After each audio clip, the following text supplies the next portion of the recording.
So ndikwenda kyogere ano nga weena oli kuwulira.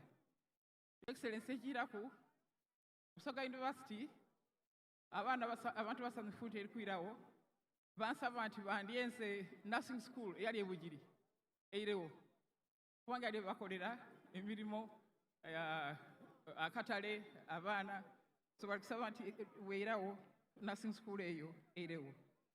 Your Excellency, ndikwenda kwebaza okwagira East Busoga Diocese, Bishop Femuyaka Diocese Impyaka. Your Excellency, tuziba ino mukolo ogwekyando kwa bino mwezi October. Aya twendamira nti omuntu kasaba okuba sente yazibaga. Nolekyo Bishop Femuyaka oyo ni diocese yento eba ndali lwakya mu nkoto. So tukusaba ensonga eyo yona ogiringemu. So Excellency, n'obusonga obwo ndikwenda okukakasa nti omulimu gujjakolebwa tuwone nti Busoga erawo.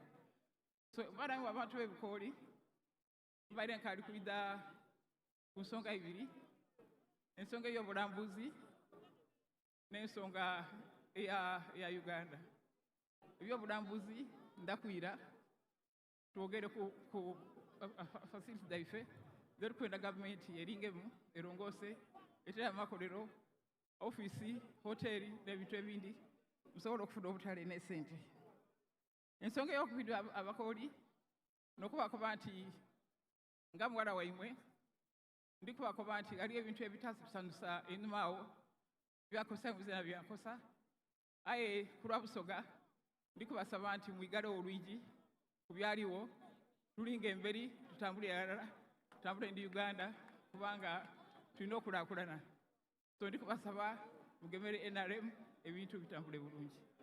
Your Excellency, tukwenda okwebaza okuyamba muwala wange Helen okuyida okubitabitamu okusagaasa ebyalo nga twenda kutwida. Ndikwenda okukakasa Excellency lekyaka lino igumu ino tumaze okutyankatyankawo toyida kukyerera tusangale okubona.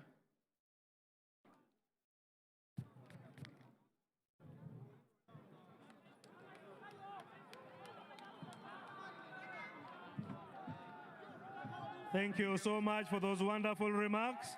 May I invite the Regional Vice Chairman of the party, Honorable Calvin Echodo, to come and invite the first National Vice Chairman of the party to make his remarks and invite the President.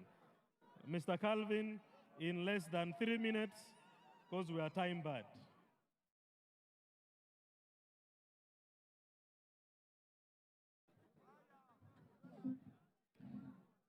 Your Excellency, the President of the Republic of Uganda and the Chairman of the NRM Party, the Right Honorables, First Vice Chairperson of the NRM, the Right Honorable Prime Minister, the Ministers, and the MPs around, welcome to Busoga. Your Excellency, you don't need introduction to Busoga. You are no stranger to Busoga, and we are so excited. You are still the rallying and the uniting point of Busoga. The numbers here testify to that, that these people are united, are rallying around you. We thank you for coming, and I join the Secretary General congratulating you for finishing the Bugiri sub-region. Welcome to Busoga, and Busoga is ready for you. Thank you, Chairperson Busoga. Thank you, Busoga. Allow me to welcome the first National Vice Chairperson to welcome you. Thank you. As we welcome the first National Vice Chairman of the party, allow me to recognize all the sub-county chairmen who are here. We have in total 164, and they are chaired by Mr. Ibudi Mugoya Moses.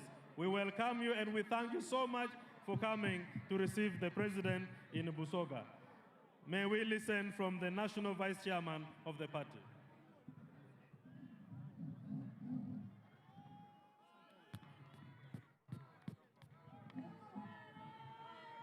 Mubet oye! Mubet oye!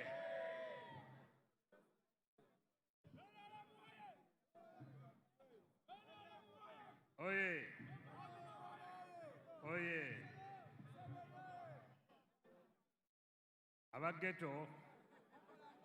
Abageto, movement oye, movement oye, movement is here for you.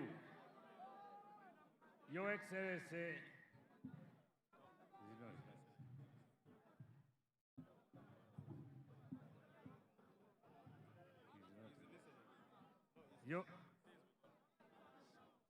several Mukulembeze Gwanga, allow me first of all to thank you for the campaigns you have been involved in. The way you have carried them out is really great, and we thank you very much. Abantu b'Ebusoga, my name is Alhaji Moses Chigongo. Njagala kwogera musirikireko. Mwebale nnyo, mwebale ddala okuwagira movement. Mwebale nnyo. Kaakati essaawa eno gye tuliko enyimiriza wano yakubasaba bululu. Mbasaba muwe movement obululu nga muva ku chairman waffe waggulu okutuukira ddala wansi nga mulonda ba NRM abalina flag zaffe. Mukiwulidde ekyo? Tubasaba ekitundu kyo tukimanyi bulungi, muli bantu ba movement, naye mweweeyo mugende mutukubire akalulu. Bwe mutaakube kalulu, ebyo byonna bimwagala biyinza obutatuukibwako. Munaatuwa akalulu bannange, tubasaba mutuwa akalulu. Wano wekubira omulanga abakulembeze naddala aba movement, tulekeraawo okweyombyayombya, okwereetera entalo, tuziteeke ebbali, tulindirire, tumale okulonda ebyo tunaabiddako oluvannyuma, naye buli omu alina asonyiwa munne. Mukiwulidde bulungi? Bwe tunaabeera awamu nga twegasse wamu, tujja kusobola okuwangula ebizibu bye tulina ebitonotono, tusobola okubisettolinga oluvannyuma. Movement oye! Movement oye! Naye ng'ekikulu twagala buli omu akeere ku lunaku luli olw'okuba akalulu, mubeere ng'akalulu mukatuwa nga musuula mu bbaasi, muwa chairman waffe n'abo abakutte bendera zaffe okuviira ddala waggulu paka wansi. Mukitegedde bulungi? Kaakati ebirala tujja kubyogerako oluvannyuma, kubanga bwe tuba tuyiseemu ebintu ebyo byonna bye busaba tebisobola kutuukibwako. Let me use this opportunity now to invite His Excellency the President to address you. But you have heard my point. Good. Your Excellency, sir.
reasons we want to ask you to vote for the NRM ensonga lwaki tuli kwenda mutiikinge NRM is, on the one hand, what the NRM has done in the last 40 years. n'ebyo ebintu ebirungi NRM byekoze emyaka gyona gyona okuva enumeere Emyaka makumi ana. emyaka 40 NRM byetukoleire And what it is planning to do. n'ebyo byeteekateeka okutukolera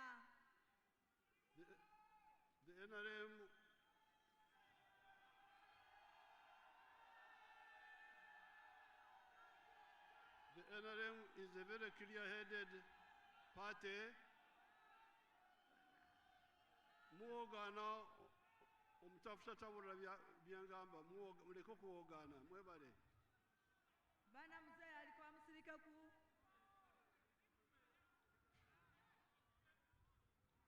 The NRM has got a very long record of performance.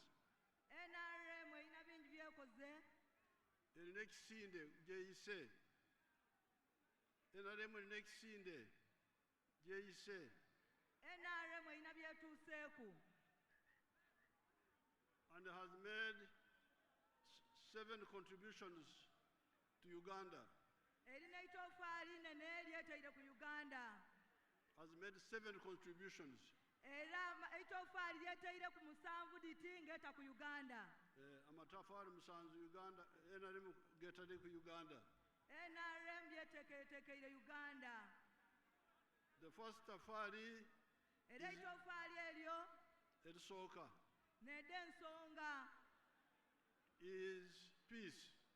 emirembe This peace is because of our ideology.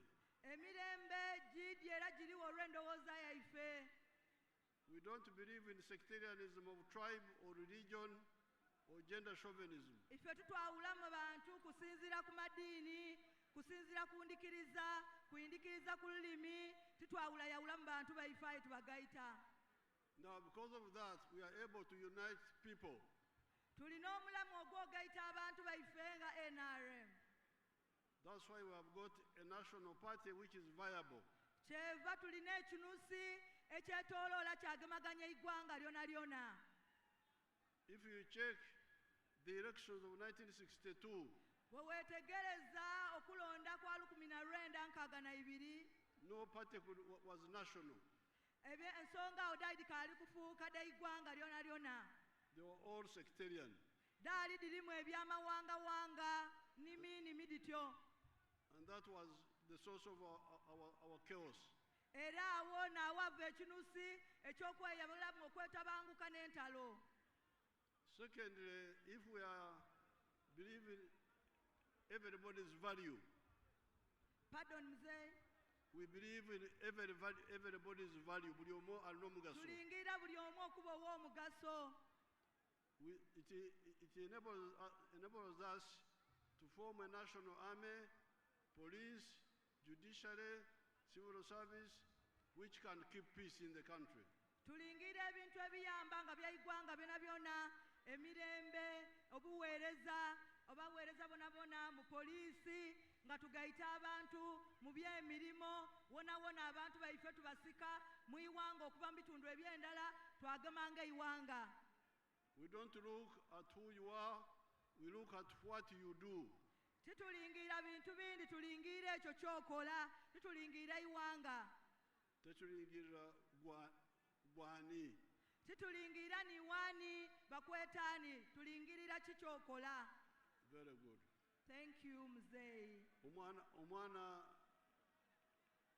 aidhe okutafuta. mzee I can't hear you well I'm praising you. I'm saying omwana aidhe okutafuta. amen thank you glory to God I'm so humbled mzee happy to interpret you today So that is the first tafari of the NRM to Uganda. Peace. bantu baife neryo itofaali erisookerwaku eirala lyendi bakobera bantu bange mu igwanga lyaife Uganda The second tafari is development. Eitoffaali eryokubiri muzeeyi lyali ikoba lyankulankulana. That one has got two parts. Yes. That one has got two parts. Enkulankulana muzeeyi alijjawula ku mirundi ebiri nti erina endawu ibiri. There is economic infrastructure, emisingi y'ebyenfuna. Mu nkulankulana mulimu oluuyi olw'emisingi egy'enkulankulana. Then there is the second one, social infrastructure. Eyindi ya byanfuna. Omusingi gw'ebyembeera y'abantu. Omusingi ogw'eidembe mu bantu. Gw'embeera. Embeera mu bantu. Embeera y'abantu ey'okulankulana. Now, when you put the two together, bw'ogayita ebyawu byombi eby'enkulankulana ey'omusingi n'embeera ed'okulankulana n'ogayita walala, you get now development. Awo ng'ofunamu enkulankulana eitoffaali eryokubiri erya NRM. Now, in the case of Busoga, kati bwe tutwala ekyokuboneraku mu Busoga, you can audit and say tusobola okoba what development has been. The economic infrastructure are the roads. Omusingi gw'enkulankulana mu Busoga muzeeyi ali tukoba ati n'edonga enguudo demubonaku NRM dekoze. Electricity. Amasannyalaze bantu baife gatuuka wano e Busoga ne mu Bugiri. Telephones. Amasimu gatugema wakubira ku wundi nago. Water. Amaadi gatufuna ag'Nayikondo n'Amayondo. The railway. N'eggaali y'omuuka, oluguudo olwa gaali y'omuuka. When you look at the roads, bw'olingirira enguudo, we have done the Jinja, Kampala, Jinja, Tororo road a number of times. Twakola oluguudo lwa Kampala, Idinda, Tororo. It was reconstructed. Olwano oluguudo lwakolebwa. Lwali lukaddiye ne tuluddamu. Lwakolera ebintu bamala balwiramu. Then we have done the Jinja Kamuli. Twakola oluguudo oluva Idinda lwaje Kamuli. Did the one from Nakarama to Namutumba to Mbale. Twakola oluguudo olundi oluva Nakalama wale Mwiganga okujja Mbale. And did the one from Musita, Mayuge, all the way to oluguudo olundi n'olwo oluva wale Musita lwabite waife Nankoma lwaja paka Namayingo. And then the one from Iganga to Kaliro. Olundi Iganga to Kaliro. Olundi lujja Iganga Katabanira. These are all now tarmac roads. These are now all tarmac roads. Edo dona nguudo da kolansi de bakoze mulembe guno nga n'eitoffaali erini. And 4 of them are totally new. Ate nga waleira daali nga dizirawo. The others we are going to do. Ekindi kye tulijja okola. The one from Jinja to Budondo to Mbulamuti. Eigomba enjira okujja Embulamuti. The one from Iganga to Chiyunga. Okuva Iganga okujja Chiyunga mu Luwuka. Kamuli. Okujja Kamuli. And the roads here in Bugiri, which have been mentioned. The roads here in Bugiri. N'enguudo wane waife mu Bugiri. They will be done. Okujja Iganga.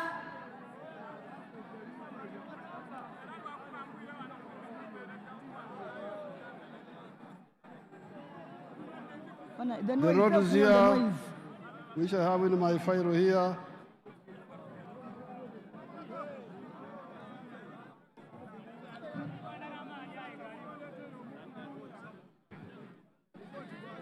Mayuge, Mbale, na Kivumbi, Bugiri, na Mayingo. Oluguudo lw'e Bugiri okujja Namayingo. That one will be done. Olwona lulijja kukolebwa. Then there are other smaller roads in the towns. Oluguudo olundi other smaller roads in the towns. Nakasolo. N'obuguudo buno obutambula mu bibuga bwona bulijjo akolebwa muzeeyi bw'alitusuubiza. Now, on the issue of electricity, Ku nsonga y'amasannyalaze, I have seen here in the file, because I have got a file here, eriyo fayiro gye bandeeteire wano.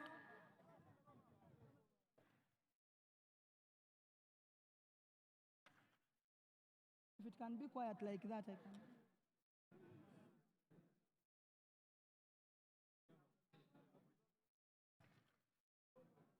the sub-counties, Amagombolola, many have electricity up to the sub-county headquarters.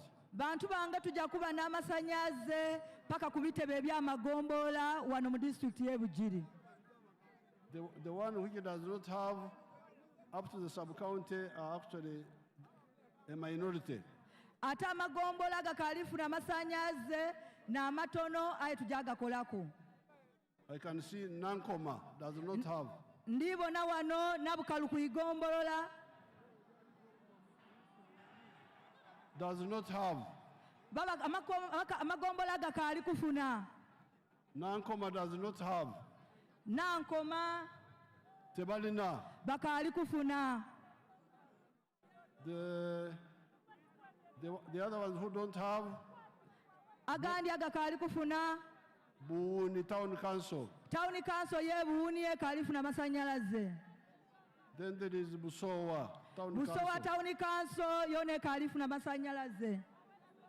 Buluguyi, Buluguyi ekaalifuna amasannyalaze. Nabukalu, Kapyanga sub county yona ekaali. Ekali, it has not got. Namayemba, Namayemba Town Council yona ekaali kufuna. Muwayo. Muwayo Town Council ekaalifuna amasannyalaze. So out of 20, So tuli kusaba 1, 2, 3, 4, 5, 6, 7. 7 have not yet got. amagombolola ago nago n'omusanvu gakaali kufuna amasannyalaze. But others have got. Aye agandi gaafuna. Bulesa, Bulesa sub county, Bunga, Buwunga sub county, Muterere, Muterere sub county, Budaya, Budaya igombola lya Budaya, Bulida. Bulida sub county. All those have 13 of them have. It is only 7 which don't have. Ago galina ku amasannyalaze tukalina amagombola musanvu agakaali kufuna amasannyalaze. The Deputy Prime Minister talked about the water of Lake Victoria Ensonga y'amaadhi because boreholes kubanga nayikonta are not sinkable near the lake. tidisobola kusimibwa kumpi n'ananda ku lubalama lw'ananda. The Rubarama is on a strong rock which does not allow boreholes. Olubalama olw'enanda tusobola kubeezaawo nayikonta maadi bulungi. The plan is to pump water from Lake Victoria up the hill and it comes by gravity. Tuli kuteekateeka okubasundira amaadi okuva ku nnanda ya Victoria musobole okufuna amaadi ga payipu. And it has been done. Kijja kukolebwa. It has been done in Lira. Kyakolebwaku Elira Kyawa. We pumped water from Kachung 21 miles away. Where else? Kachung, Kachum. which is 21 miles away. Ng'ate yona kyamalaira okuwa amaadi bagataayo. Mayiro abiri mwemu. Mayiro abiri n'andala. And we were able to take the water to Lira. So amaadi ago gatuuka paka Lira. We are now getting water from Katosi, Buti bali kutwala maadi e Katosi taking it to Kampala. kupaka mu Kampala nga bali gatoola ku Lake Victoria. So we shall do the same for this area. Get water from the lake, pump it up, and it goes down. Tujja kubafunira amaadi okuva ku nnanda tugapampinga okuva ere waka musobole okugafuna paka mu kibuga wano. The telephones, Amasimu ebyempulizaganya you all have telephones now. fena buti banakyendogera ku abasinga tulina amasimu ebyamasimu byagwa. buti saadino amasimu go buli omu agema. The railway is being repaired. Banange gaali y'omuuka bali kugitereeza era yona erikola. And we are going to build a new one also. Tulijja kayi kwongera afuna eyindi. Now, on the social infrastructure, ku ngeri eitoffaali erindi ery'emisingi ogw'enkulaakulana. ey'embeera y'abantu. Mukulaakulana ku mbeera y'abantu. The schools here, we have got 140 government primary schools. Tulina amasomero 14 aga gavumenti. Now, this is where we need some Kati wano n'awali ensonga. some organization to do, Solomon. because we have got 140 Tulina amasomero 14 government primary schools. amasomero ga gavumenti agayambibwa ku gavumenti wano mu Bugiri. Now the parishes, Mu Miruka we have got 102 parishes. tulina wano e Bugiri emiruka 12. That means the government primary schools are Ekitege- now more than the parishes. Ekitegeeza amasomero ga gavumenti aga primary mangi okusingaku emiruka gye tulina. But they are not well distributed. Aye tigali mu mbeera nnungi. They are not well distributed. Aye tibagagabibwamu bulungi mu miruka egy'enjawulo. Tebagagabye mu bwenkanya. Tibagabye amasomero gano ga primary mu bwenkanya.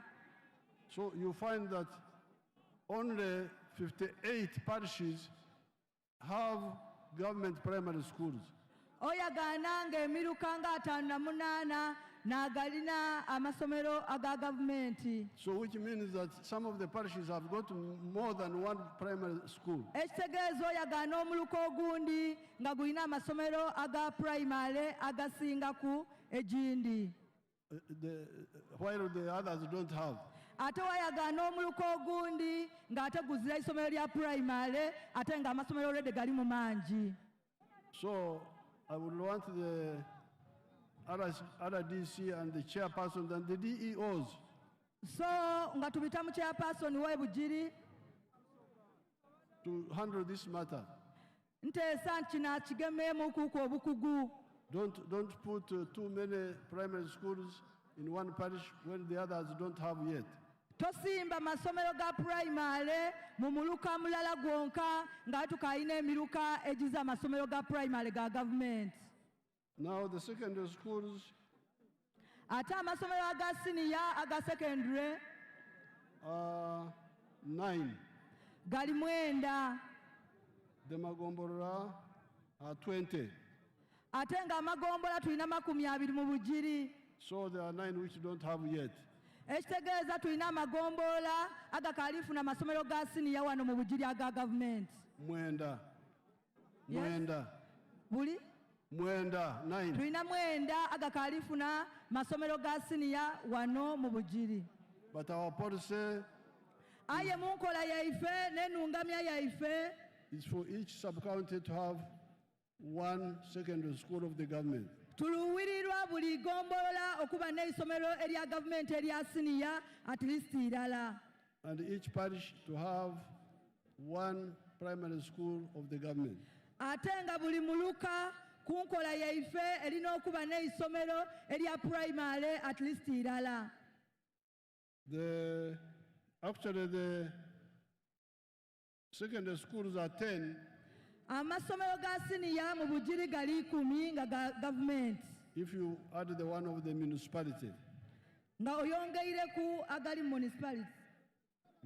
This one. Mulimu irala lyonka mu municipality. Now, on the health centers, Ku madwaliro ku by'obwidandabi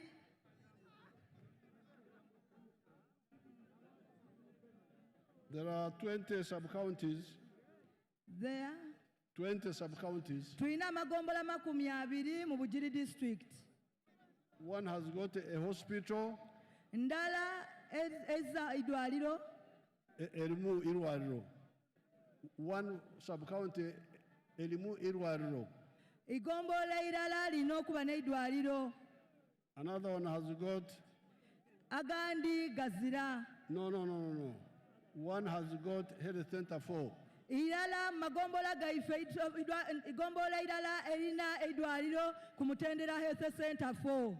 And 11 Amagombola 10 irala have got health center 3s. galina amadwaliro ku Mutendera gwa Health Center 3. The ones without are 7. Agazira gali 7 amagombola gazaidwaliro ku Mutendera gw'okusatu. But the plan Aye nteekateeka upgrade Bugoyo's health center 2 to health center 3 in Namayemba. Muzeeyi aliko baati eidwaliro lyaife ery'ebugoyozi eri ku Mutendera ogw'okusatu eryokubiri gukuzibwe ku Mutendera ogw'okusatu bali upgrading era bajalikolako. Plan to upgrade Busowa health center 2 to health center 3. Bongere basitule eidwaliro lyaife erya Busowa Town Council lyona lituuke ku Mutendera ogw'okusatu. Plan to upgrade Wagobo health center 2 to health center 3 in Nabukalu. Live ku Mutendera gwa okubiri Health Center 2 lire Wagobo. babongere Wangobo tawuni eye Wangobo mu Nabukalu balija kuzaidwaliro eryo okuva ku Mutendera ogw'okubiri beize ku Mutendera ogw'okusatu. Plan to upgrade Budaya.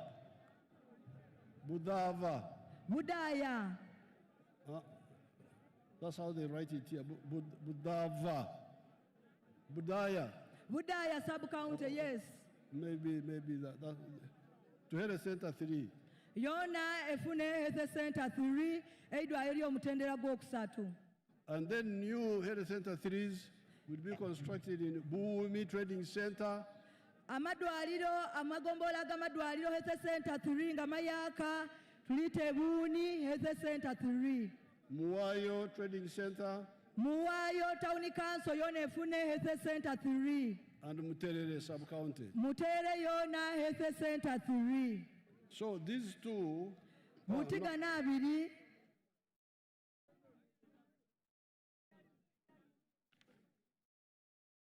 Yes. So these two. Gana abiri. These two. Ebintu bine bibiri. The economic infrastructure. Omusingi ogw'enkulankulana. Ogw'ebyenfuna. Mu bantu byenfuna. Omusingi ogw'ebyenkulankulana ebyenfuna. Omusingi guno ogw'abantu mu byenfuna. Together with the musingi of the embeera y'abantu, social infrastructure. Musingi ogw'ebyenfuna guno mu bantu baife mu gw'okulankulana. Embeera y'abantu, they are two different. There is economic infrastructure and social infrastructure. You should learn these words in the local language. Omusingi ogw'ebyenkulankulana mu bino ebituyamba okulankulana nga nguudo ng'amasomero eri ogwo ni guno mu mbeera ey'abantu omusingi mu mbeera ey'abantu ey'okulankulana giri misingi ebiri. Absolutely. Omwana akobye bulungi.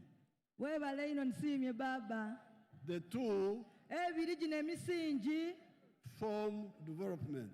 Dwe tudigaita walala tuva mu kye tweta enkulankulana nga NRM. And that is NRM's contribution on that. Era nenda kubakobera nti neeri eitofaali lya NRM mu nkulankulana wano mu Uganda mu Busoga ne Bugiri. The second tofali, the first was peace. Eitofaali erisoose libeire emirembe obutebenkevu.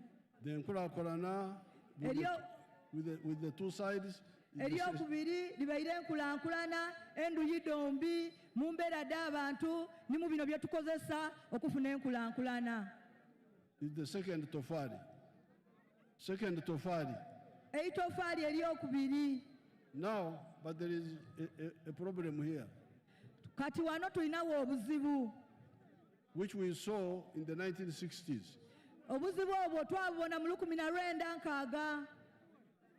People, when they talk of enkulakulana, buli wawulira nga boogera ku nkulankulana. they talk about the roads, electricity, and so on. mulingirira ino mwayogera ku nguudo, ku bizimbe, ku madwaliro. Nibeerabira omusoga kye yakobeera. mwerabira enkulankulana eno ey'omuntu. Mwerabira omusoga kye yakobeera. beerabira ekyomusoga yakobayira. beerabira omusoga kye yakoba. ekyomusoga yakobayira. Can you say that? omusoga yakoba atya? You forget. Mwerabira ekyomusoga yagamba edda. omusoga yakoba ati mbe. tiweerabira musoga kye yayogereira. Omusoga yakikobeira. Omusoga yakikobeira nti akange omusoga yakoba nti akange kakira akaife. kakira ku kasinga kwa kaife. So that's why the NRM kati NRM from the 1960s okuva mu 1996 was insisting that separate development from wealth. yalinga enkola nga tukoba ntukole mu ngeri y'omuntu okukulankulana. The separate, distinguish between development and wealth. Enkulakulana n'obugaiga. tuli kwawulamu enkulankulana n'obugaiga okola ku sente. Very good. So if you don't do that, you will create a lot of trouble. buti bw'otakola ekyo kitegeeza nti oli mu katyabaga. In Kampala, there's a lot of development. e Kampala There's a lot of development. waliyo enkulankulana ningi. The tarmac roads, eriyo enguudo dda kolansi, electricity, eriyo amasannyalaze, other developments. n'enkulankulana edindi ed'endawulo. But some of the poorest people are in Kampala. aye ate abantu Abavu. abasinga bwavu ate era obaagaana e Kampala.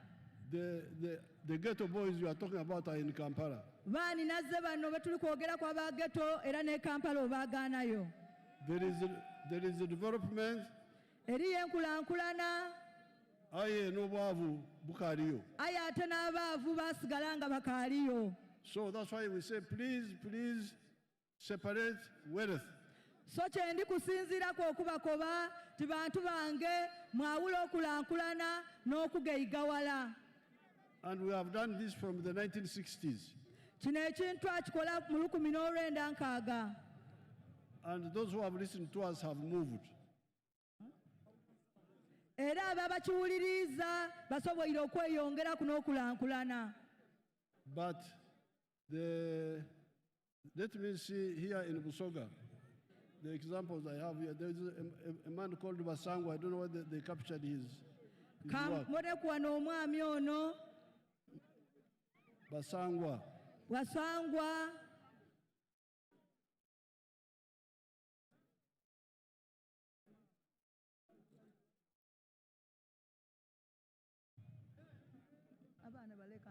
Huh? There are others we captured here when we were here last time. The ones of Busoga. Captured?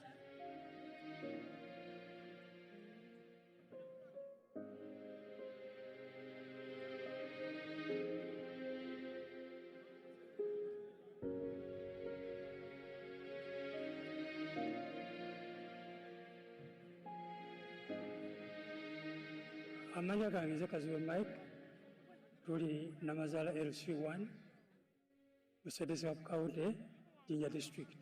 Wano we tuli Kaziwe Family Mixed Farm ya waka. Farm eno twagitandika mu 2013 nga tutandika n'ente emu eyatuweebwa gavumenti nga tuyita mu kitongole ekya NADS.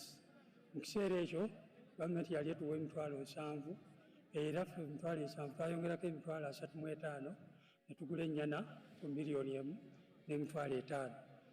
Ente eyo etuzaalidde abaana kati mu kiraalo wano saawa kino wenjogerera waliwo ente 11 naye abaana beezadde abaana ente eyo beezadde n'abazzukulu bonna bazze batuzaalira kale tuzze nga tutunda ku nte ezo okukendeeza ku carrying capacity nga bwe tuli ku faamu kuno tulinako ente ezikamwa ku ssaawa eno tukamya ente 5 nga tufunamu amata agawera lita 8.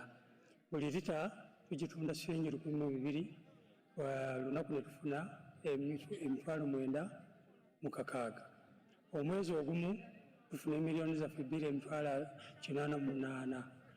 Kaakati bwe tujjako ez'abakozi ne tujjako eziddukanya faamu n'ebiralala ogenda okumaliriza nga tusigazizaawo miliyoni 1.5 ezo ezikola emirimu emirala mu maka.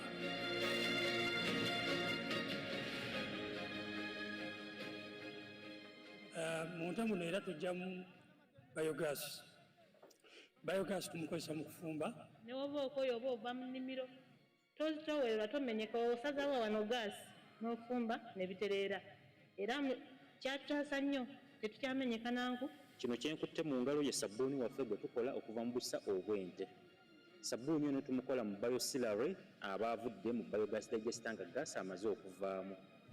Sabbuuni ono tumupaakinga mu lita 1 ne mu lita 5. Lita 1 tugitunda 3,000 nga currently omwezi production yaffe ya lita 7 era nga buli lita tugitunda 3,000. Bw'obalabalamu omwezi tuyingiza emitwalo 21 okuva mu sabbuuni waffe ono. Ng'oggyeko bye tukozesa n'ebira packaging materials ng'obudomola buno ne bu stickers bwe tuteekako obwa labeling tukkakkana nga tulinawo emitwalo gyaffe 18 ezitaliiko musolo okuva mu sabbuuni buli mwezi.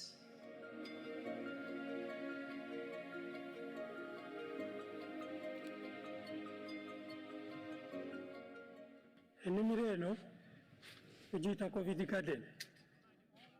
Bwe twali mu lockdown nga buli muntu ali waka eno yali ssamba ya bikajjo.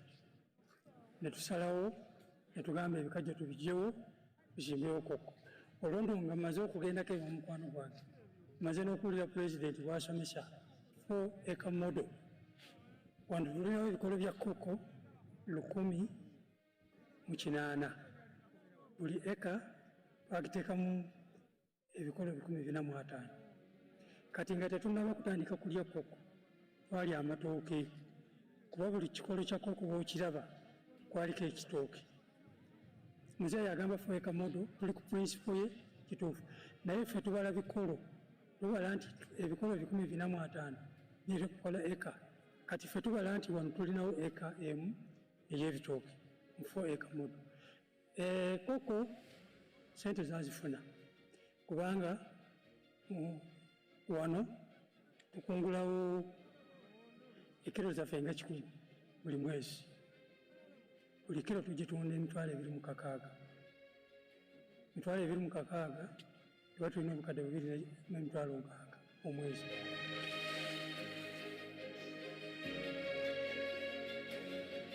Mu nnimiro yaffe eno ebirime byonna bye tulina tubifukirira. Tufukirira kokowa waffe, tufukirira emmwanyi, tufukirira ebitooke omwaka gwonna.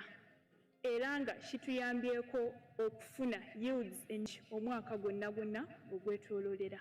Emmwanyi wano waliwo ebikolo by'emmwanyi 300. Waliwo essambi empya gye tuteeseteese ya eka 5 ey'emmwanyi eri nanfuga ki naye wano tufunawo ekiro za kase 307 omwaka. Omwaka oguwedde twazitunda siringi 1,110 buli kiro ne tufunamu obukadde 3,800. Twenyumiriza nti akasente ako buli tukafuna tubaako n'investment endala gye tukola. Era njagala okubategeeza nti wano twatandika ne eka 4.5. Right now faamu yaffe yonna eri ku ekazi 20. Wano tulinawo embizzi bidi bagiyita large white, enkazi tulinamu 5 obutwa buli 9.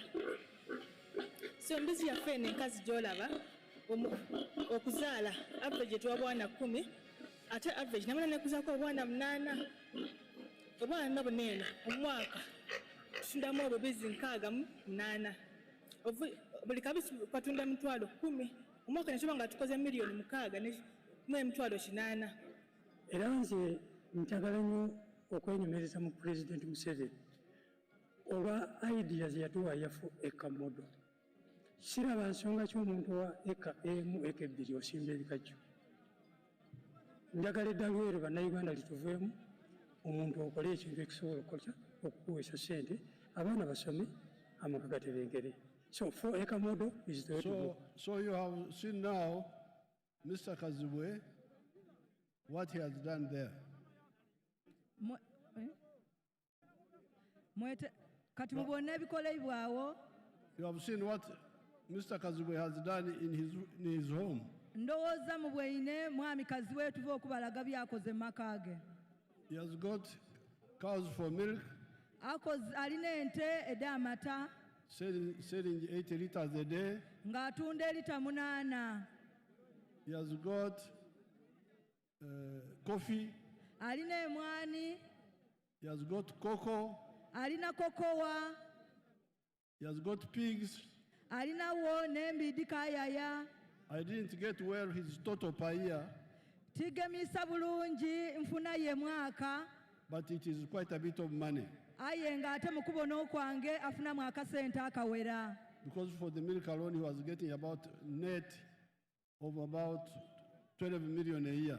Kubanga wetulingirira amata agava mu nte gonka tubona nga afuna miliyoni 12 buli mwaka.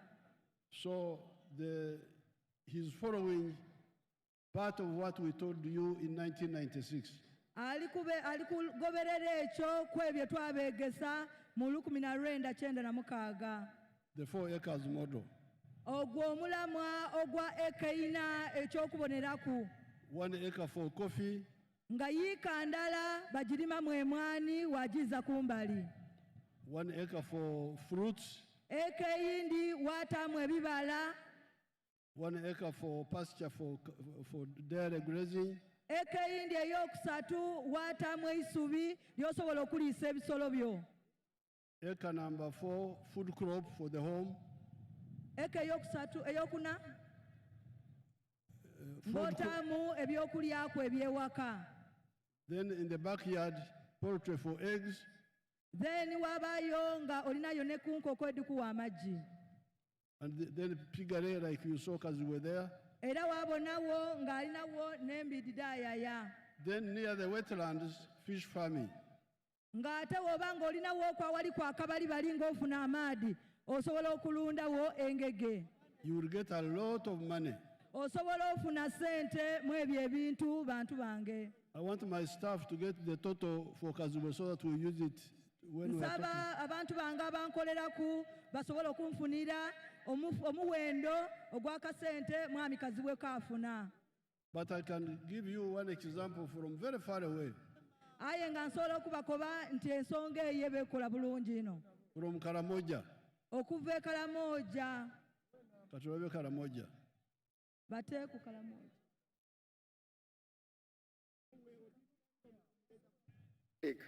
Ogira. I am a model farmer in Abim district. My village here is called Arangetoy West.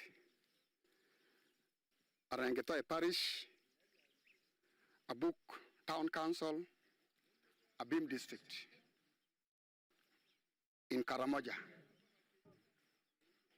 The mango trees you are seeing here were given to me through Operation Wealth Creation. I received 200 mango seedlings, and I planted all, and they are all doing well. Apart from this venture, I got money from PDM last year.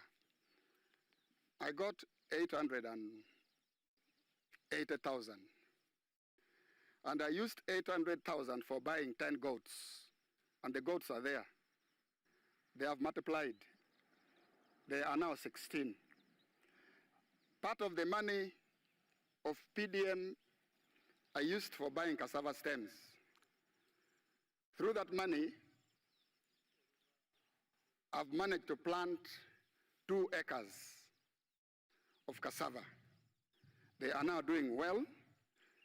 The first acre, I intend to harvest next year in January. Then for the mangoes, you are seeing, I started the first harvest, I got 6 million. That was in June. Then second harvest in November, not September, November, I got another 6 million. So last year, from these mangoes, I got 12 million shillings. I've been selling to the people around.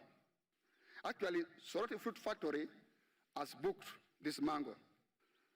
They want me to take these mangoes tomorrow, 2025, to the factory. Actually, I've been selling locally. I've been selling 1 at 500 shillings, 2, 1,000. And people are buying. These mangoes are very good. The mangoes, trees you are seeing here, are giving me money, a lot of money.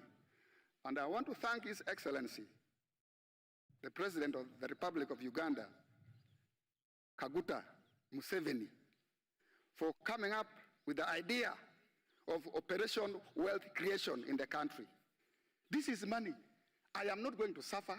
My children will not suffer because of this wealth. I call it wealth now. I always harvest, I don't harvest mango, I harvest money, not mangoes. So I want to thank our president so much. And next year, if all goes well, I expect to get 18 million first harvest. And then second harvest, I also expect to get 18 million next year, 2025. So altogether, I expect to get 36 million shillings. And this money... Now here you have tulina this man from very far away. omwami ono aviire waleere mu Karamoja. It's about 300 miles from here. Wala ino okuva wano mayiro nga 300 okutuuka gy'ali. There is no tarmac road there.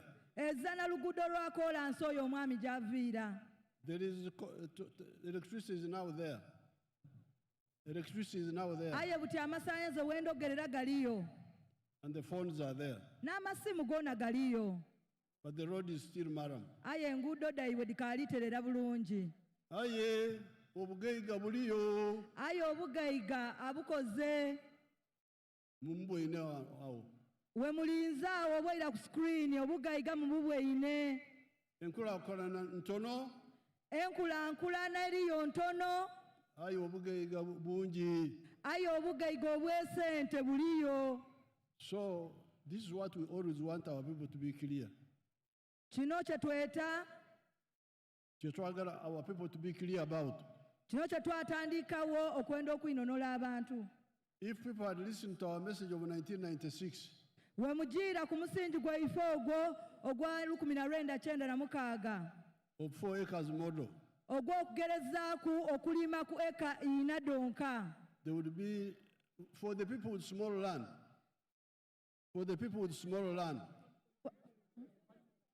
abalina obutaka obutonotono. the ones with big land can do other things. Abalina eitaka inene musobole okukola ebintu ebindi bingi. But this was medicine for the people with the 4 acres or less. Aye kino kye tuli kwogeraku kikolera abo abalina eitaka itono tutandikire mu eka nga 4 kuyika wansi. Lyali ddagala, it was the medicine for. Lyali ddagala limagezi agakuyamba okulankulanire ku itaka itono. Now I will give you my own example. Zena ndija kubawaako ekyokuboneraku ekyange nga president. In one of my skilling hubs. Ku bifo byange ebyetwegekezaamu ebyemikono eby'omutwe.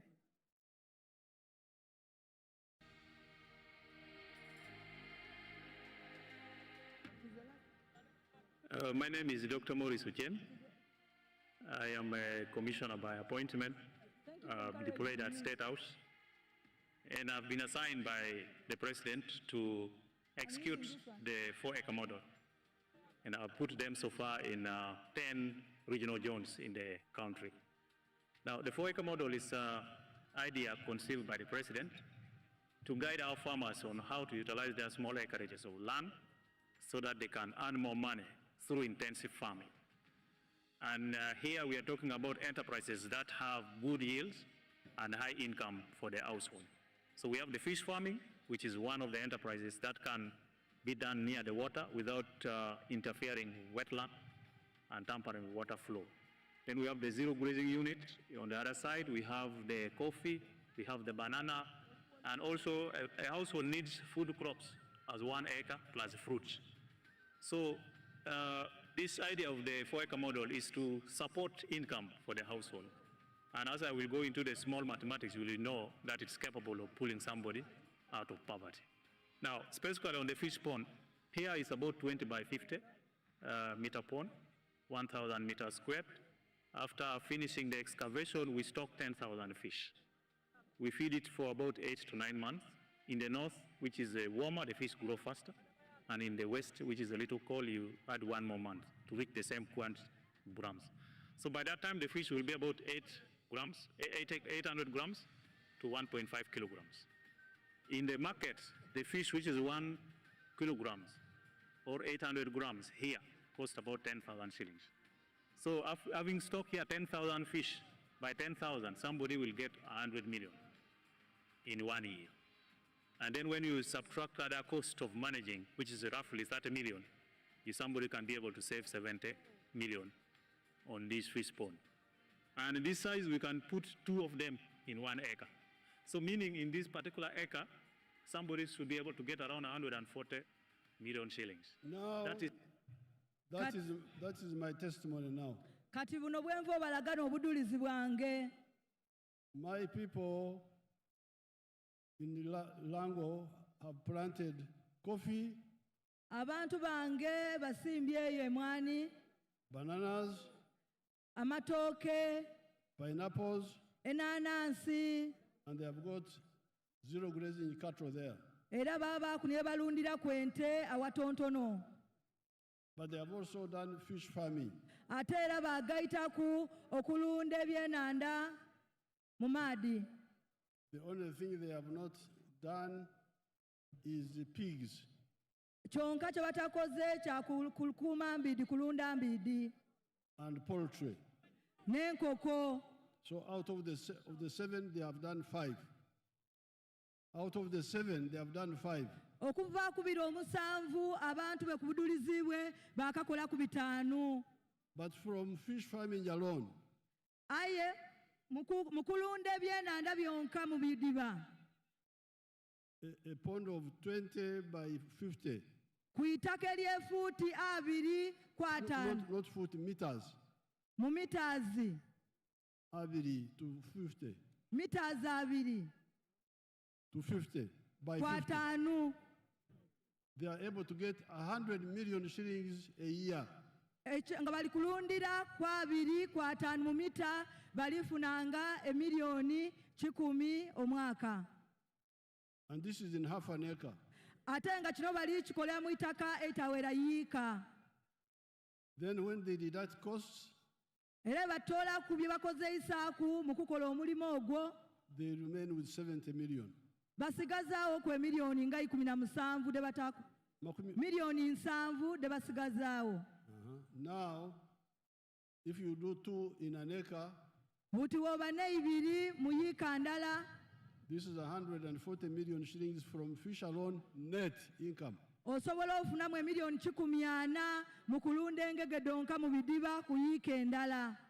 So, my NRM supporters in Busoga and Uganda, bantu bange abawagizi ba NRM abe Busoga ne Uganda okutwaliza awalala, kyetwakoba omwaka 1996 banange, ekyo kye twabokoba mu mwaka gwa 1996. singa tuyirayo ne tukikola, singa tuyirayo twagumiza ensonga eyo twakikola, Because you hear the man from Karamoja, kubanga mubweyina omwami ono aviire Karamoja. he got the seedlings from Operation Wealth Creation. Yakola ebyo ku nsonga ku mulamu ogw'okukulankulana okugaigawala. Operation Wealth Creation. Akozese okukola okukalankulana mweno okwekulankulanya. Endokwa abaserikale ze baleetanga.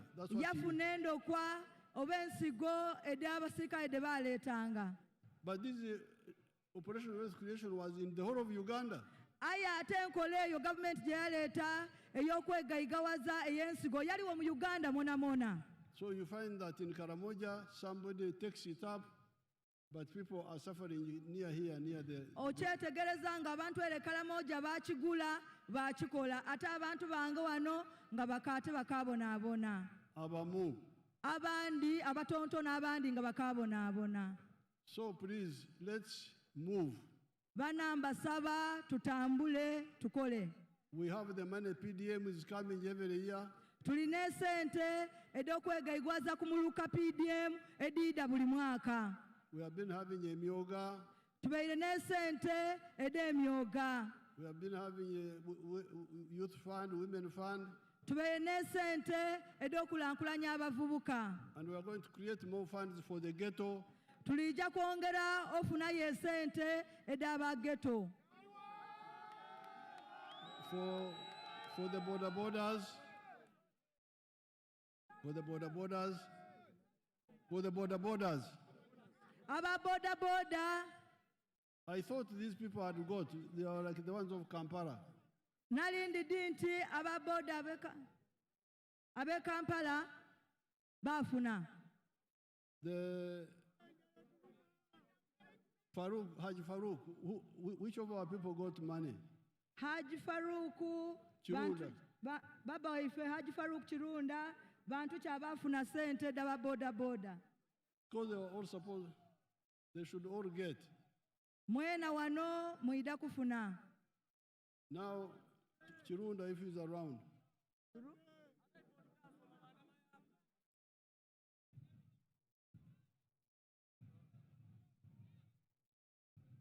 Brigadier Mureke, wewe mwache wewe. Wewe skali.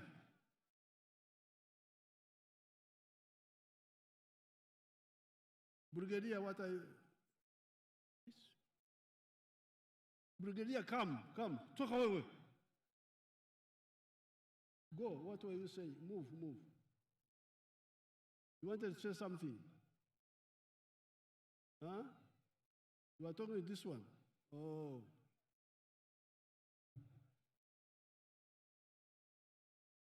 Esente will come in the proper way.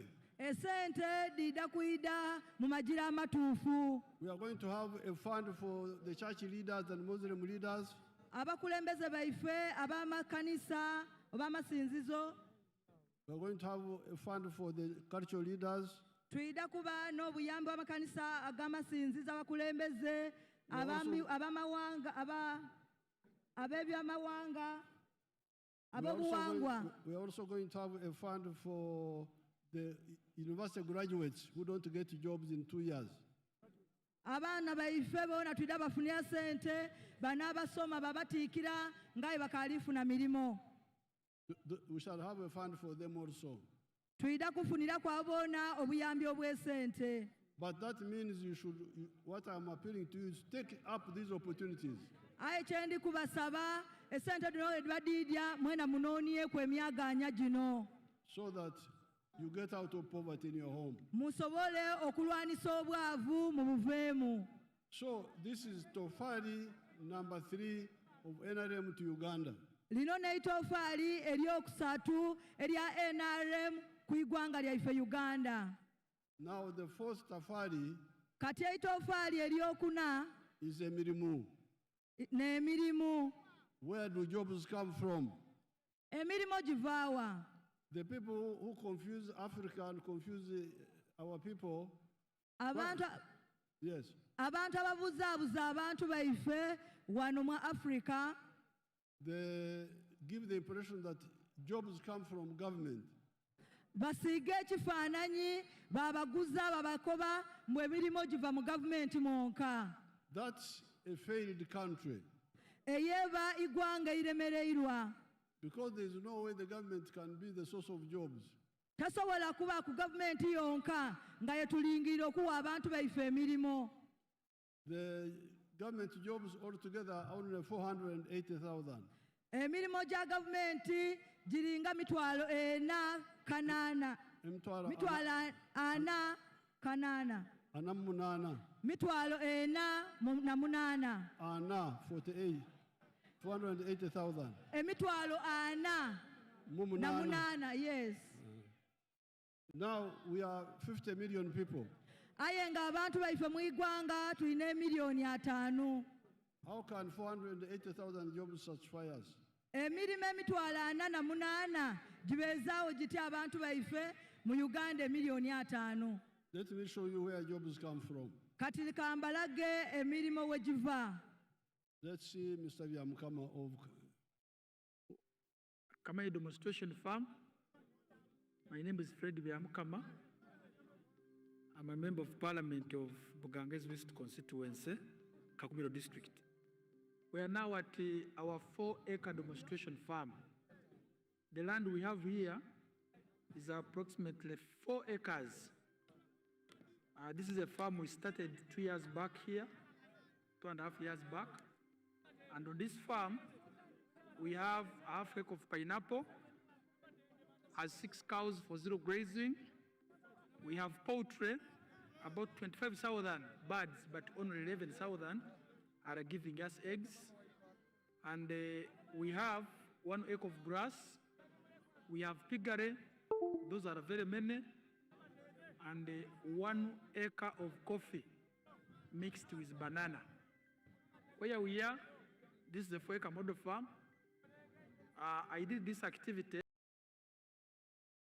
to teach my voters, to lead by example, so that my voters can learn what measure the president tells the public. This is an initiative I learned from the president sometime back when he sent me to learn to Kaumu, to Kisozi. I copied what I copied, this is what I came up with. And you will see as we move, or that side, this side, that's my 4-acre model farm. The house as well. I don't sleep here, but if I was sleep here, the house as well is seated on this 4-acre model farm. When you look at poultry, out of the 25,000 birds, it's only 11,000 giving me eggs.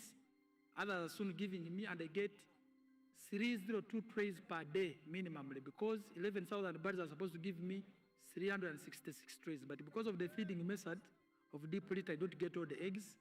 I get 302 trays per day minimally.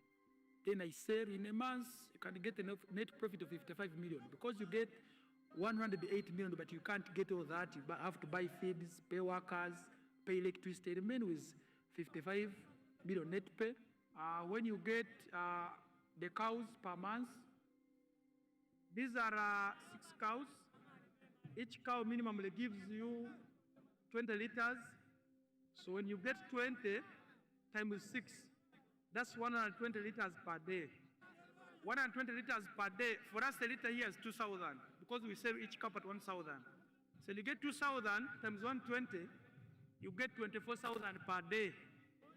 So 24,000 per day, when you multiply, you get about 7.6 million per month.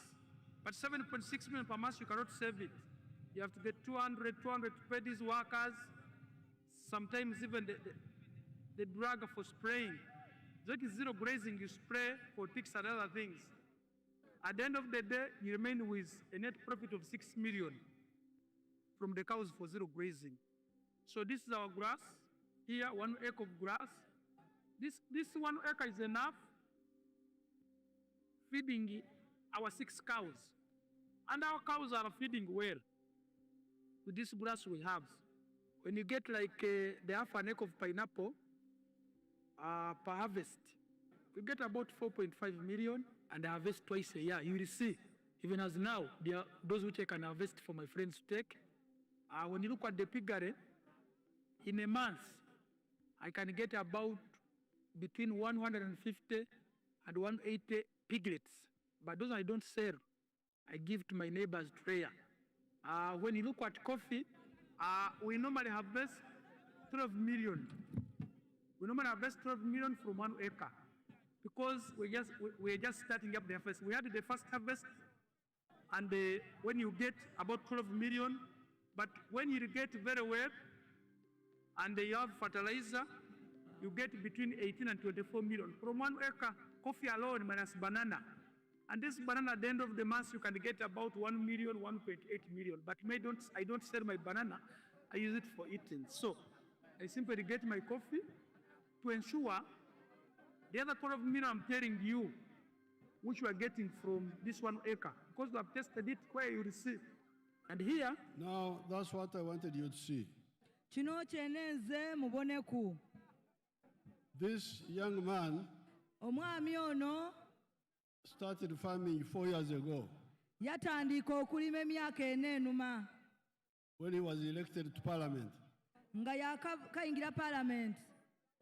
When he's the son of one of our old supporters who died a few years ago.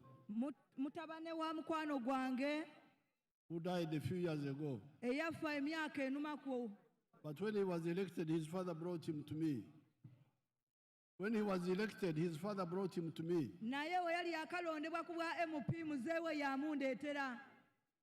And when he said, you advise this young man. I said, you young man, if you want to be of any value to yourself and to your area, 4 acres model.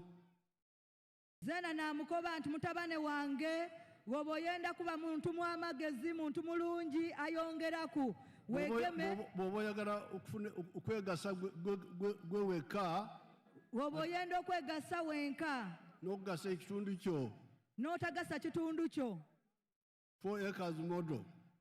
Kola modo y'okulima eya ekena kyenkoba buli omu gwentuukako era kyendikoba buli omu ate nze kyembayire enkoba okuva mu mwaka 66 sikyusanga kigambo buli enkoba yentuukaku mukoba ekintu ekyo 1966. This is where my words.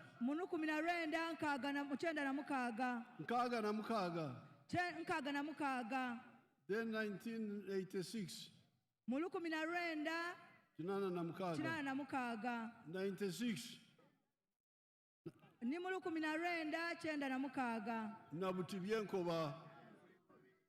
Nabutibyenkoba olwaleero nze byange tebikyuka. So that's what I told this boy here. Now he went immediately and did it. So you saw what he has done. Coffee, bananas, pineapples,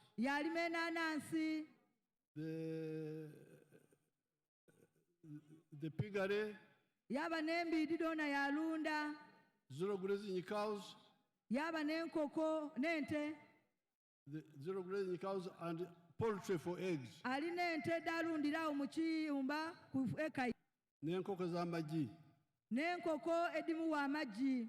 The hens are giving him 302 trays per day. Enkoko dimuwa tray d'amagi 300 mubiri na 3 n'ebiri bikumi 3 n'ebiri a day. Buli lunaku. In a month, that is 108 million shillings. Afuna milioni 18 mu mwezi. 18. Buli mwezi afuna milioni 18. When he removes the costs, bw'atoola ku byakozeisa, he remains with 55 million.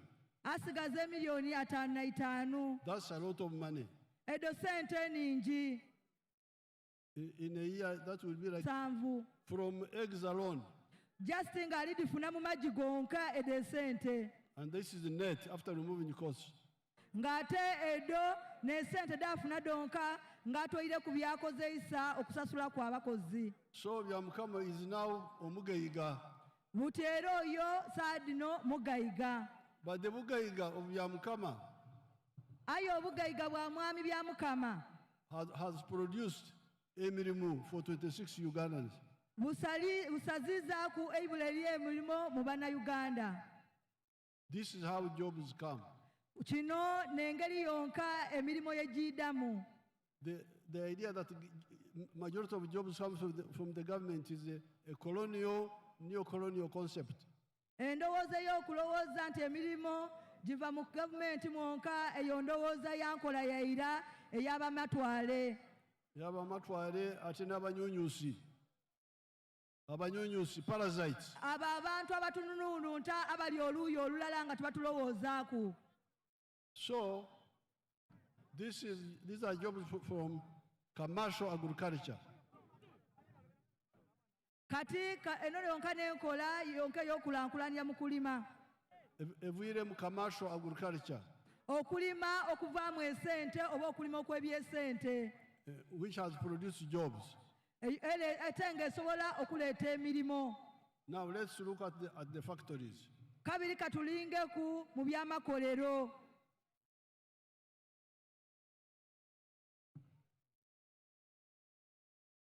Freeze there.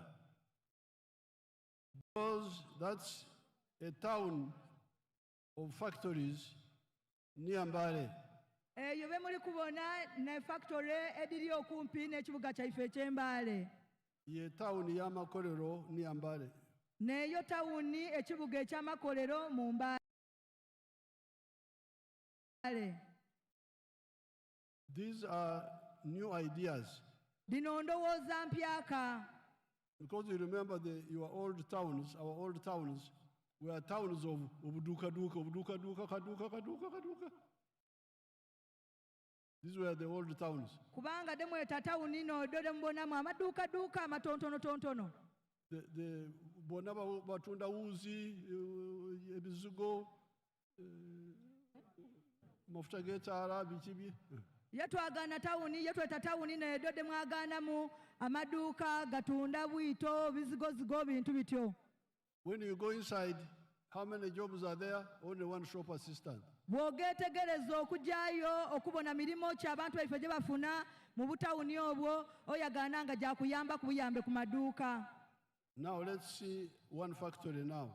Kati ndi kubasaba musooke mulingire mbone eikolero irala wano. Freeze that one there.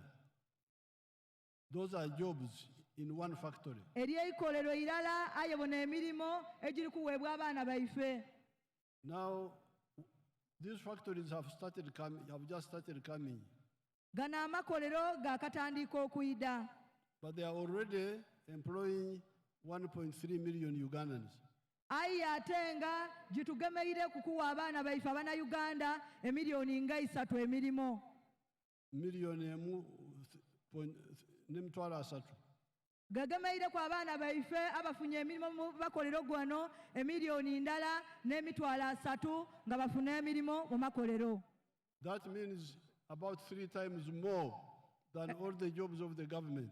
Ekitegeeza we tugerengalanya ku gavumenti amakolero gaba gatukubiisaamu emirundi 3 mu kutuyambako tugemeraku okuwa abantu baife emirimu. So therefore I am answering the question of where do jobs come from?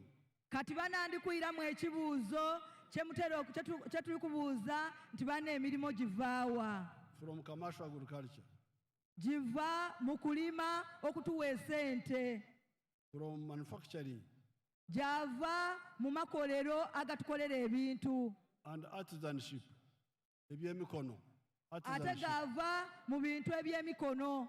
Services like hotels, transport and so on. Ebindi mu buweereza ng'ebya transport byona bituwa sente. Bituwa emirimu. N'ebyamahoteri. N'amahotero gona gatuweera ku abantu baife emirimu. And then ICT. N'ebindi ng'ebyempulizaganya byona ebyuma bya kalamagezi.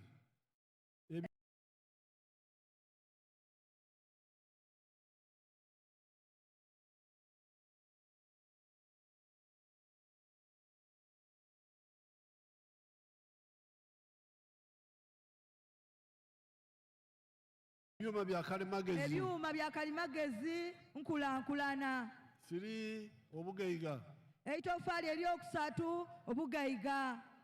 4 jobs. Eitofali eryokuna mirimo. Now there are 3 other contributions which I will talk about in the press conference when I am here. Ekali amatofali agandi.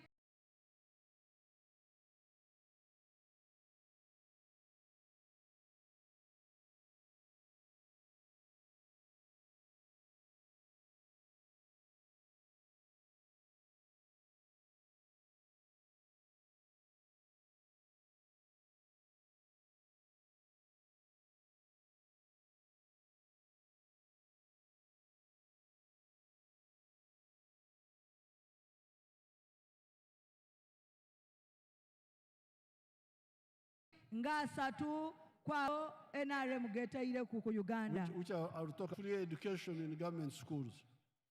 Ensonga ey'abaana baife okusomera obwerere masomero ga gavumenti. Since 1996.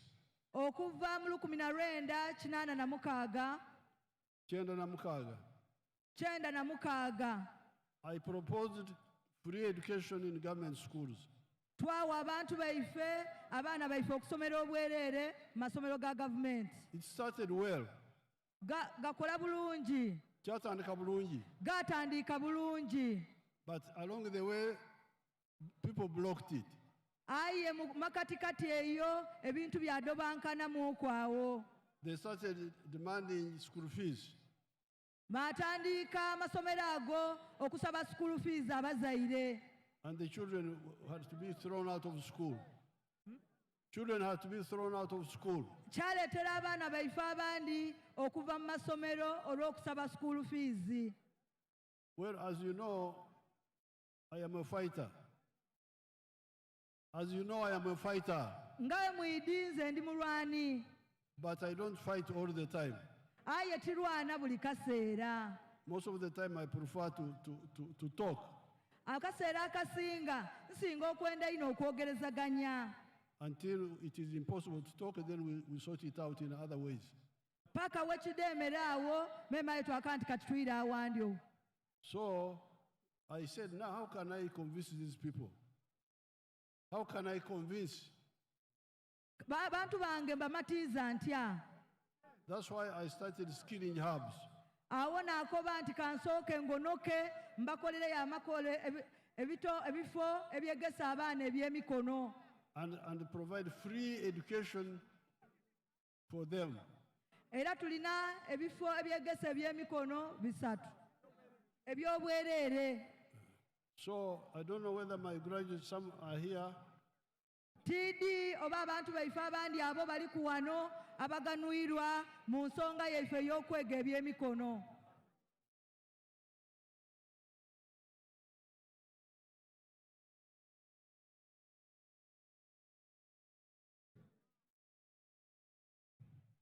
Let's get testimony of a boy, one boy and one girl.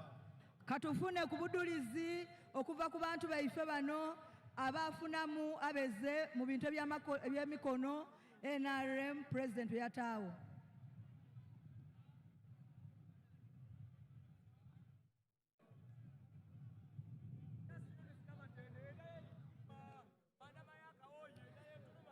Ababusoga oye! Ababugiri oye! Honorable Namatende oye! Honorable Kachabeo!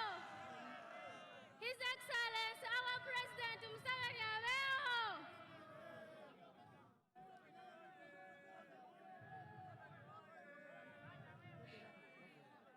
Neyaziza His Excellency Oweiwangaino, President, nze mwidukuluwo lyakamase okuviira mu Bugiri District, Bugiri Sub-County, Buduma Village, ndi wano okuwa obudulizi nga nize kwabo abaali ku skilling eidinda enakabango. Era ntuuse okusima kuno y'oli His Excellency nti nze ndi mwana wa buwala eyakuzibwa single mother ng'azira kyalina aye lwakuba yagezaaku n'asoma paka siniya yakuna. Omuzukulu ebintu bisatu. Wava ddi mu ssomero and why? What did you study at the hub and what are you doing now? Natuuka bwe nali ndi mu kyalo eyo nga nzira kyona kyona gankomye olw'embeera eyali engemyeku omulanga gwa skilling we gaida. Why had you left school? Mama wange yali mwavu ng'azira sente dakunnongezaayo. Naaba nga ndi ku kyalo ngampweireyo nga nzira n'essuubi. Bwe navaawo akalenzi kanimbalimba kajja kampasa. Olwatuuka eyo embeera y'abambirala nga ndi bubi nno. Bwe yamala okunzaalamu omwana yandekaawo yaba nga tanfaaku. Aye omulanga gwa skilling we gwaida n'afuna akakisa ako n'agenda Kabango n'asoma emyezi 6 era nakola bekare. Bwe navaayo emyezi 6 n'ayira ewaka n'atateekanya n'atunda akabuzi kange ke nalina ku kalala. Wasoma ki? Nasoma bekare and confectionery. Okay. Kati bwe natuuka ewaka n'afuna akasente akatono n'atandikawo ka bizinesi kange ak'okusiika amandaazi. Kati amandaazi ago gensiika okuba nti batusomesa okwenda iwanga. Ninayo abaana 3 benkola nabo abafumba n'antambulizaaku okutwala eyo ku masomero ni ku maduuka. Era olunaku omwana atambuza yatwala ku maduuka mu 3,000, bano aba production n'aba 5,000. Ed expenses donadona bwe mba nga nditayire wale nga diweireyo nze naasevinga omutwalo gwange olunaku omwezi n'afuna mitwalo 3. Era neebaza His Excellency Yoweri Kaguta Museveni. Kati osigazawo meka bw'okola ebyo? Osigazawo meka? Osigazawo meka? Nsigazawo 5,000. 5,000? Yes, His Excellency. Buli lunaku? Buli lunaku. Omuwala mugaiga. 5,000. Era ndida wano okusiima His Excellency nze ninze Vice Chairperson wa Bugiri Industrial Hub. Era tusiime ino sente daife mitwalo bukayira 5 buli kusako.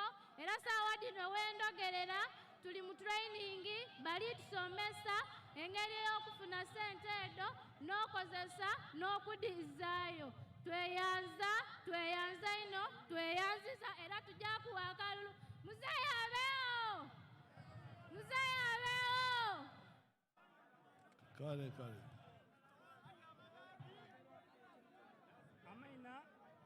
Amaina gange banita Buyinza Kenneth. Nvira Buuni Town Council. Nasoma welding. N'abaana bantwala enakaba kyakola. Bwe natuuka enakabango n'akola welding and metal fabrication okumala emyezi 6. N'avaayo naira era we navaayo nafuna wenkolera. Buli wenkolera buli lunaku bampa emitwalo 15 mutwalo mulala kitundu omwezi n'emitwalo 45. Nkolesa ku mitwalo 25 n'asevinga. N'akasevingawo emyezi 8 sofa ninawe milioni 2.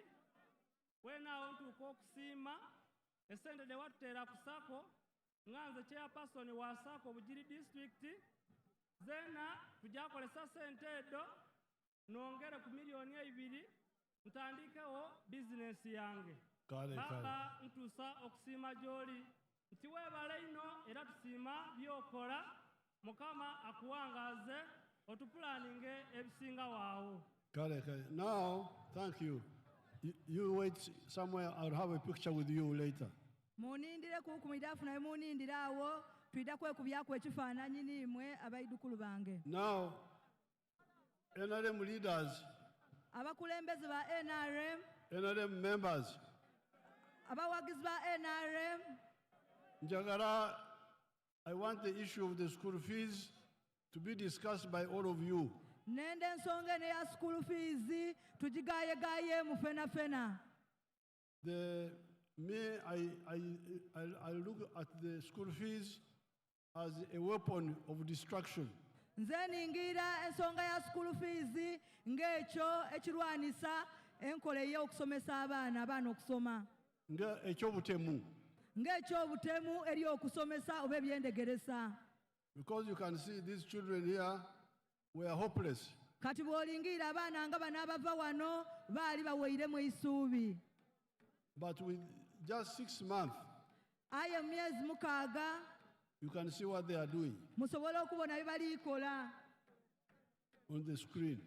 Era mubone ku screen awo.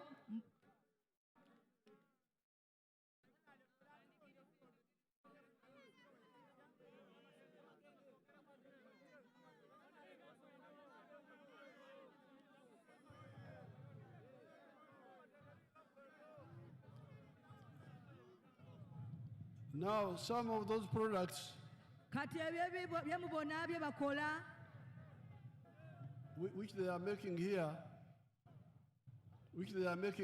bye balikolera wano, we have been importing them from outside, byali nga biva kuliya ababireeta muno mu Uganda. from China, from India, from ebindi nga Dubai. bikolera mu China, ebindi eyo Buyindi. But now they are making them here. Aye ate buti baana baife babikolera muno mu Uganda. So this issue of school fees, Kati ensonga eno ya school fees I don't want to use force to push it. tyenda kozesa maani mangi okugisindiikiriza. I want consensus on the issue. Nenda okuyikirizaganya n'endogerezaganya eri fena. My opinion is that school fees are ekyobutemu eri obulamu bw'abaana. Nze okubona kwange ensonga ya school fees butemu bulamba eri ebyendegeresa mu baana baife aba Uganda. But I don't want to force, I want consensus. Aye tyenda kozesa maani